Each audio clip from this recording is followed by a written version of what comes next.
Écoute cymbale, écoute cymbale. On va faire une interview sur l'Italie pour savoir ce que vous avez fait des voyages, ça nous intéresse. Quelle ville avez-vous visité? Alors les enfants, quelle ville vous avez visité? On a visité Florence, Rome, on a visité Pompéi, Herculanum. Oui, et aussi on a grimpé le long du Vésuve. Bon, même si c'est pas une ville, c'était une belle aventure. Combien de temps êtes-vous partis? 5 jours.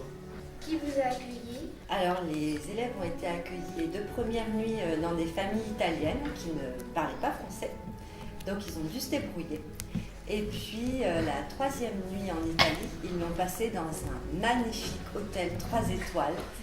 C'était un ancien hôtel particulier avec plein de glycines sur la façade et qui donnait directement sur les ruines de Pompéi. Qu'avez-vous mangé? Les menus étaient très variés puisque dans les familles, chacun mangeait ce que la famille avait préparé. Donc ils sont tombés dans des familles gastronomiques et d'autres absolument catastrophiques. Sinon ils ont mangé, quand on était tous ensemble, ils ont mangé des pizzas, de la viande panée, des pâtes et Des puis des glaces. Des frites. Et des frites panées. Pas de- Un peu de pesto et un peu de tomate dans la sauce aussi. Qu'avez-vous fait à Florence, Rome, Herculanum et Pompéi? De quoi occuper une semaine. On a visité les villes, on a vu les principaux monuments et puis chaque jour les élèves avaient un petit défi. Donc, le premier jour il fallait se photographier devant un monument célèbre. Le 2e jour c'était une sorte de petit jeu de piste dans le forum avec paquet de bonbons à la clé. Le 3e jour il fallait arriver jusqu'au sommet du Vésuve.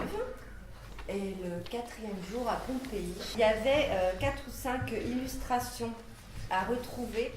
Donc 5 photos qu'il fallait resituer, dire dans quelle maison vous pouvez voir ces endroits-là. Êtes-vous satisfaite de ce voyage? Alors moi, en tant que professeur, je suis très satisfaite parce que j'ai eu un groupe très chouette, très sympa, qui avait bien préparé avant. Sur place, il y avait une bonne ambiance. Les élèves étaient assez agréables à encadrer, donc c'est bien. Combien de temps avez-vous pris pour organiser ce voyage? Eh bien, le voyage qui a eu lieu au mois d'avril, début avril, il était organisé depuis la rentrée. Et jusqu'au dernier moment, il y avait du travail. Et ça prend plusieurs mois et un temps de travail effectif. Je me suis amusée à compter avec Madame Dolé, qui est mon associée indispensable. Et on a compté que ça nous avait pris entre le choix du circuit, en comptant la correction des travaux préparatoires, la réalisation des petits livrets, les coups de fil pour arranger ceci, cela, etc. Il y a une bonne 50aine d'heures. Quel était votre moment et votre ville préférée? En ce qui me concerne, la ville que je préfère, eh bien, c'est Rome. Moi, je suis une inconditionnelle de Rome, j'adore cette ville.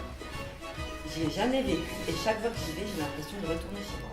Et le moment que j'ai préféré, c'est quand j'ai vu que tous les enfants avaient réussi à faire l'ascension du Vésuve, même les asthmatiques, ceux qui avaient le vertige, ceux qui avaient mal partout, enfin bref. Quand je me suis aperçue que tout le monde avait réussi à grimper, qu'on était tous réunis en haut et qu'on avait cette vue splendide sur le golfe de Naples, on a l'impression de dominer le monde, comme si on était sur le mont Olympe, et ben, ça m'a fait très chaud au cœur. Ça, c'était mon moment préféré. Quand on est rentré aussi, qu'on avait fini le voyage, que tout s'était bien passé, que j'ai rendu tous les enfants à leurs parents en bon état, et ben c'était un bon moment aussi. Comptez-vous refaire ce voyage? Si c'est possible, oui. Je compte bien repartir en Italie avec mes latinistes. Que souhaiteriez-vous changer dans le prochain voyage? Je sais qu'on peut aller visiter les studios de Cinecittà, ça me dirait beaucoup. J'aimerais pouvoir emmener les élèves qui n'ont jamais vu la mer, il y en a toujours quelques-uns, pouvoir les emmener à la plage de Ostie parce que c'est une très belle plage. J'aimerais aller visiter aussi le musée d'un quartier de Rome qui avait été fondé par Mussolini.